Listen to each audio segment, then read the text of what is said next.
Today's very latest news coming to you first from the fabulous Pattaya Media Group here in Pattaya. And if you could like and subscribe, that would be amazing. Thank you. Plans to make internet platforms, service providers and credit card companies jointly responsible for losses caused through crime and fraud has seen the United States reportedly concerned for American-based companies who likely could be held accountable. A formal letter has been sent by the US Embassy to the Thai government here, according to Thai media, as the ministry has clarified that it will not be releasing full details of the planned decree until it goes into effect to avoid delays. Relevant insiders calculate that online and phone scamming here has dropped by 2/3 since the blocking of services to the scam operations working in neighbouring countries. But their figure after the drop is still estimated to be 33 million baht a day. With most social media platforms being American-owned, we can be guaranteed that there will be a fuss. This is all are registered here in Thailand and have operations here too, so can be held accountable easily. As Cambodia deported some 93 Thais back to this country amid claims that they chose to work in an online gambling operation targeting Thai nationals, their return wasn't a jubilant one, as officials arrested them and then took them to court this week, asking that they remain in jail without bail during an investigation that is expected to see them all sentenced for internet fraud. In the capital and neighbouring provinces, raids on 6 warehouses revealed the extent of just one fake goods retailer. Officials estimate that the goods found, copy versions of cosmetics, food supplements and other wares, add up to a whacking 46 billion baht when sold.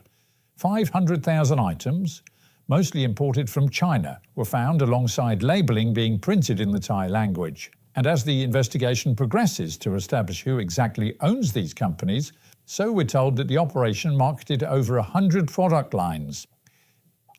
In Suphanburi, locals found that pigs can't swim, well certainly when confined to a truck bed. This as an errand driver took his eyes off the road to try and recover something from under his seat, only to lose control of the heavy goods vehicle and it to run off the road into a drainage canal. He and his passengers escaped uninjured, but the squeals of the pigs in the back saw locals running to the scene. 40 were finally recovered, but 90 were beyond recovery. No word as to what he was searching for. In the first months of this year, some 92,000 bank accounts were closed down by banks working with the anti-online scam operation and seeing over 500 people arrested and charged with allowing criminals to use their accounts to launder money. Dormant accounts are also being closed as a matter of course by banks, and that happens in most countries around the world, but has seen many non-Thais discovering that their accounts are frozen due to a lack of use. Banks here will always refund any balance, but are refusing to reopen those accounts, and each bank has imposed strict measures, seeing qualification to open a new account a lot harder than before. With foreigners complaining in the media, it's been pointed out that their accounts, usually with just a few hundred baht in them, generate no profit for the banks in any way. And with the current drive to reduce scamming, they're simply caught in a net along with the real criminals. Reality, having an account here, is only beneficial to expats.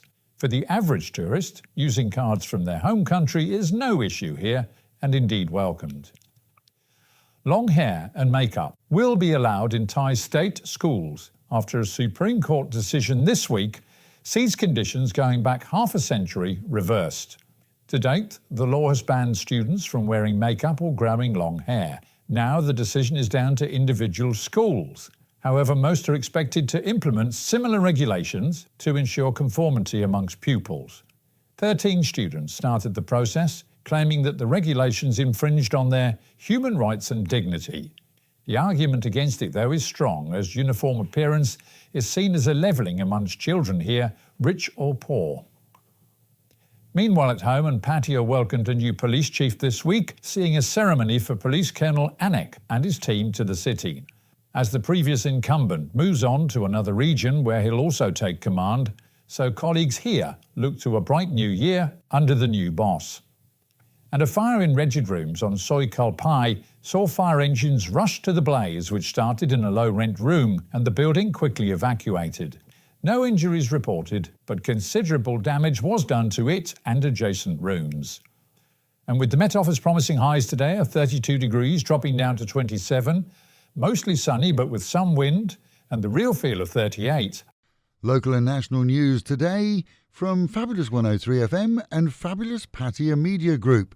And to get a notification every time we release another bulletin or programme, like and subscribe to our channel, Fabulous Pattaya Media Group, by using the link below.